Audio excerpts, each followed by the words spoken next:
ஹர ஹர சங்கர ஜய ஜய சங்கர ஹர ஹர சங்கர ஜய ஜய சங்கர. விஷ்ணுவின் 10 அவதாரங்கள் உலகம் முழுக்க நீரில் மூழ்கியபோது அவர் மத்சீசி அவதாரமாக மீனாக வந்து உயிர்களை காப்பாற்றினார். பார்க்கடலில் கடையும் போது மலை முழுகப் போனது.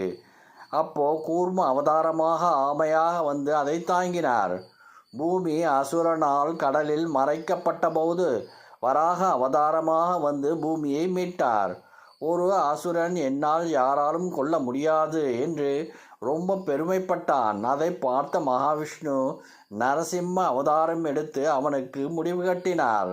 பின்னர் ஒரு சிறிய பிச்சைக்காரன் போல வந்தார். ஆனால் 3 அடியில் உலகையே ஆழ்ந்தார். வாமனன் அதிகாரம் மீறிய அசுரர்களை அடக்க பரசுராமனாக வந்தார். தர்மத்தை காப்பாற்ற ராமனாக பிறந்து ராவணனை அழித்தார். யுத்தம் நடுவில் நின்று கர்வம் செய்ய பலனை எதிர்பார்க்காதே என்று வாழ்க்கையின் உண்மையை கூறினார். கிருஷ்ணன் அடுத்து அமைதியை உலகிற்கு கற்றுக் கொடுத்தார். புத்தர். ஆனால் கதை இங்கே முடிவதில்லை. கலியுகத்தின் முடிவில் அநியாயத்தை அழிக்க கல்கி அவதாரம் வரை இருக்கிறது. இதிலே ட்விஸ்ட் என்ன தெரியுமா?